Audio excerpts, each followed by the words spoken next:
ধরুন এখান দিয়ে ভারতের একটা মিসাইল উড়ে আসলো, তারপরে আমাদের এই যোদ্ধাগুলা এই ফুটবল মেরে সেই মিসাইলকে প্রতিহত করবে। যে এক একটা বড় যোদ্ধা যোদ্ধা সবাই আবার ফুটবল টিমে আছে, আবার সবাই বাংলাদেশ পুলিশের গর্বিত সদস্য।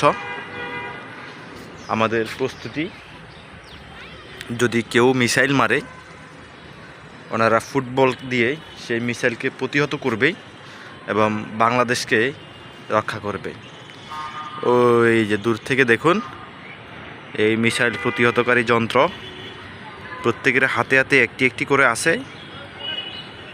এই হচ্ছে আমাদের যুদ্ধের ময়দান, এইখানে আমরা প্র্যাকটিস করি কিভাবে ভালো ফুটবল খেলবো, ফুটবল খেলে সেই ফুটবল দিয়ে আমরা কিভাবে মিসাইল প্রতিহত করব।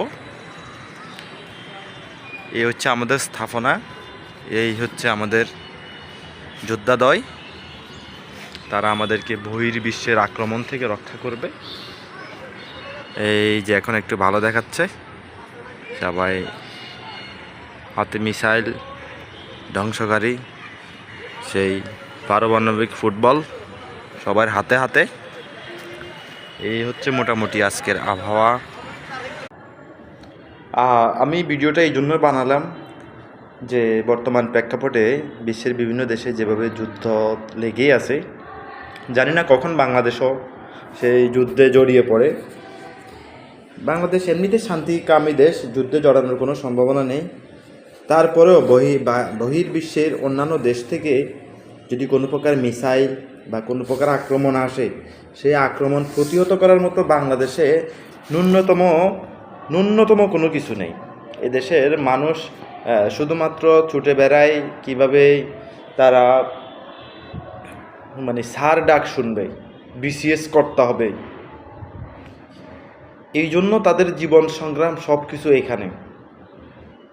বাংলাদেশে আজ পর্যন্ত কোনো বিজ্ঞানী কিন্তু জন্মগ্রহণ করে নাই। যারা দুই একটা ছোটোখাটো ওই যে নিজ উদ্যোগে হেলিকপ্টার বানাতে চাই আমরা তাদেরকে ট্রল করি, যারা ড্রোন বানাতে চাই আমরা তাদেরকে ট্রল করি। কিন্তু দিন শেষে এই ট্রল করতে করতে আমাদের দেশটা এমন পর্যায়ে চলে গেছে যে সরকার তো কখনোই চাইবে না যে আপনি শিক্ষিত হন, সরকার কখনোই চাইবে না যে আপনি শিক্ষিত হয়ে ভালো কিছু করুন, কারণ সরকার আপনাকে সেই সুযোগ দিবেই না। কারণ সরকার মনে করে যে আপনি যদি সেই সুযোগ পেয়ে যান আপনি সরকারের জন্য হুমকি, আপনি সরকারের বিশাল বড় ক্ষতি করে ফেলবেন।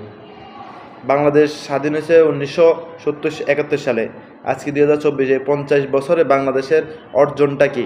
বাইরের দেশে একটা মিছিল আসলে সেই ঠেকানোর মতো সক্ষমতা আজকে বাংলাদেশ অর্জন করতে